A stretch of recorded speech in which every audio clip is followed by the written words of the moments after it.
What is going on, everybody? This is Cooking with Stu. My name is Ethan Stewart. Welcome back to another episode of What's for Dinner. Tonight we have a pretty good one for you. This is something that we do on a regular basis. We have some seasoned leg quarters with jalapeno hush puppies, mac and cheese, and baked beans. So it's kind of like an old school type barbecue thing, but as you can see here, I'm taking the leg quarters out, and this process is just prepping them.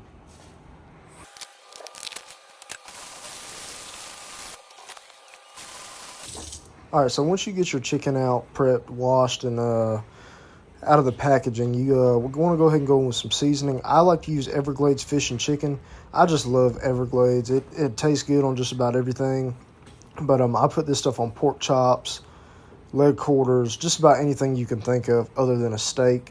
So I'm peeling that skin back, and I'm trying to get that seasoning in that meat as best as I can. Now, I wouldn't over-season it in there because then you can take the juices away. But yeah, I would definitely try and get up in there as much as possible. And some people don't like to season the bottom side, but I like to just because I feel like it gives whenever it's in that smoker, that smoke comes through it and it comes through the chicken. I don't know, I'm just weird like that.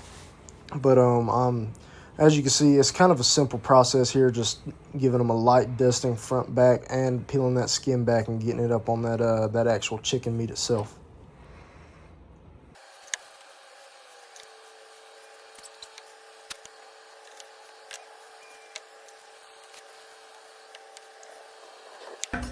All right, so the next thing that you want to go ahead and do is prep your smoker. Everybody's got a different smoker. It doesn't really matter how you do it. There's a million different ways to skin a cat.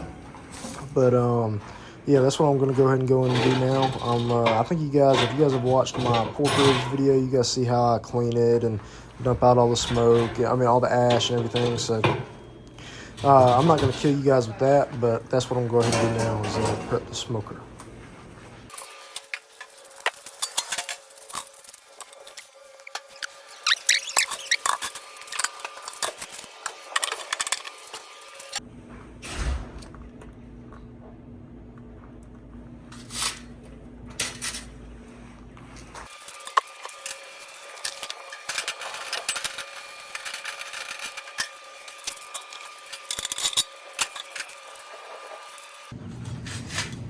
So sometimes this process may take a little while for the coals to get hot in the chimney. So I'll take the leaf blower and I'll add a little bit of oxygen, that fresh oxygen moving through there. It'll allow the unburnt coals to catch a little bit more embers and all that good stuff. There's a bunch of smarter people out there that know more about that than me. I just know whenever I put air on it, it gets hotter. So for us folks that aren't very smart, that's you kind of just play around with stuff till you figure out it works. Can't tell you the science behind it, but that's what we're doing here.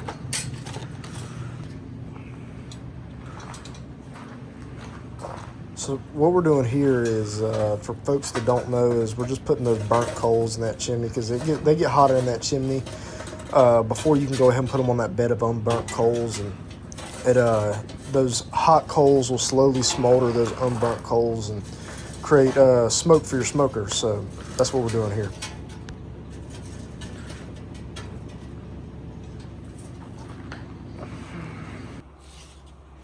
So the next thing that I'm going to go ahead and do is prep this onion to go on the smoker with the leg quarters. I'm not a big fan of them, but when you're cooking for an army, you're not cooking for just yourself. So just because you don't like it doesn't mean the people that you're feeding don't like it. So I got a request to put this on the smoker. I'm not very good with onions. I've only done them once or twice, and they're honestly one of the hardest things that I've ever had to cook. But what I go ahead and do here is I go ahead and peel this onion up. I get some tinfoil, wrap it in some tinfoil with some olive oil, Italian dressing, some of that AP seasoning, salt, pepper, garlic powder, and I throw a little bit of Everglades on there. But I feel like whenever you smoke it like that and you put all those juices come together, if you do it right, it'll actually come out tasting pretty good. But what happened is I don't really show it in the video, but I put it on there with the leg quarters. The leg quarters get done before the onion does. So once I pull the onion off, it's not done all the way. We just saute it up. And I don't really show the process of that, but you just put it in a pan with some oil and some oil and some salt and pepper, and you just stir it up. But that's about it for right now.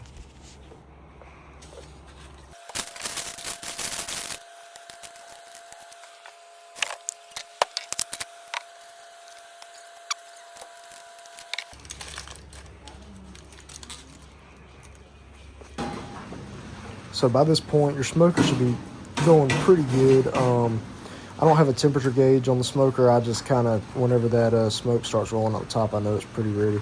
So I mean, now it's kind of just, I mean, the name of the game of the smoker is put it on there, leave it alone. So I'm gonna put these leg quarters on there, and I'll check them pretty frequently until they get 165 internal. But I throw these leg quarters and this onion on here, and kind of just leave them alone, let them do their thing.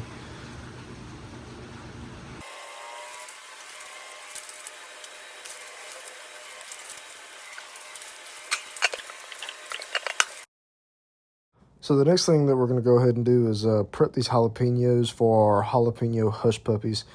Personally, this is one of my favorite things to eat. I know that hush puppies don't really go with leg quarters normally, traditionally, but I love them, and I try to make them as much as I can.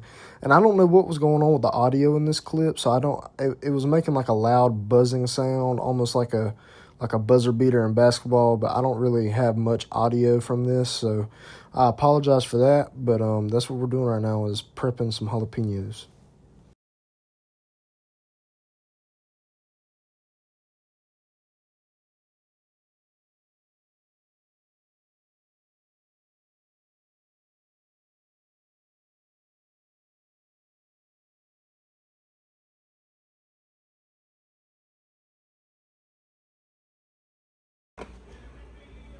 So the next thing that I go ahead and go do is prep the oil for the jalapeno hush puppies. I kind of just, there's no measurement on the oil. I probably would have used a little bit more, but I just used the rest of what we had. But I have it in a big cast iron pot. I start off by making the heat very, very hot. But as you didn't see it in this video because I didn't do it, but if you get the oil way too hot, those hush puppies will not stay together in the oil. So I start off really, really hot, then I back the heat back down. But what I'm doing here is I'm about to go ahead and start prepping the actual hush puppy mix. I'll get back with you whenever we start doing that. So what you're going to do is you're going to get that hush puppy mix, and you're really just going to read the directions on the back. The directions on the back will never steer you wrong. I think I did like 2 cups of water to however many cups of hush puppy mix. But you blend all that together, then you throw your jalapenos in there, and it creates this this almost like pancake batter type consistency. And you'll see what we do whenever we put them in some grease.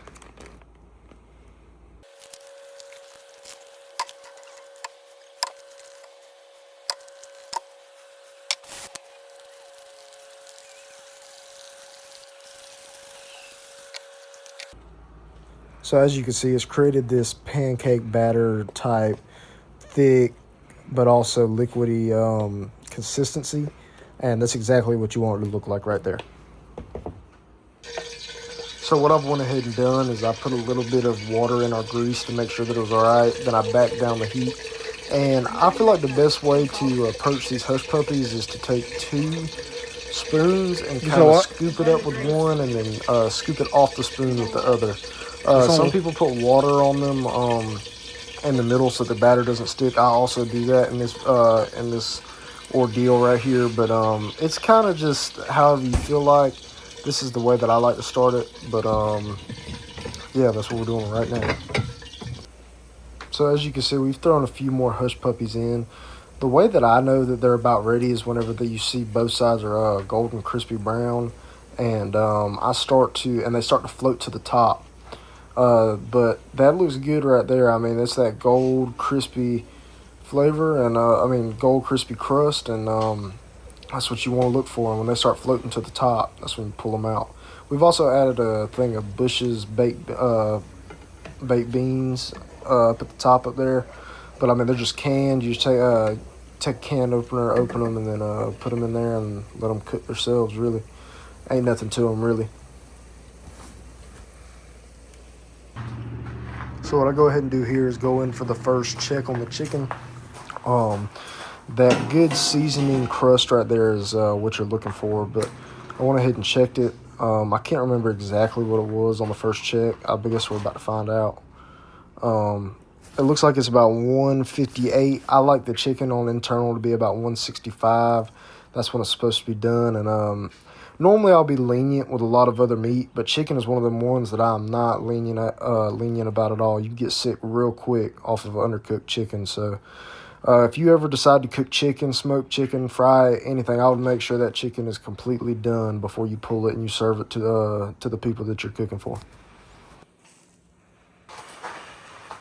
So what I'll go ahead and do here is I know that chicken's about done, so I go ahead and take some of this Kinder's barbecue sauce. Not sponsored, but I take some of this Kinder's barbecue sauce, and unfortunately I do not have a brush, but I'll tell you what I do have.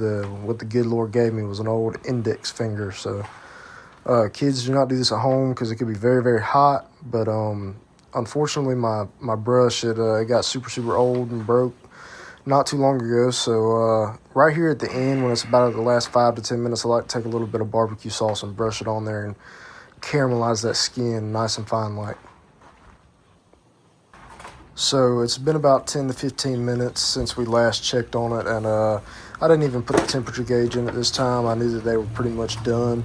I'll tell you what, these bones were real, real hot whenever I was picking them up. Unfortunately, I couldn't find my tongs, so I had to use the old index finger and middle finger, which is what God gave me. But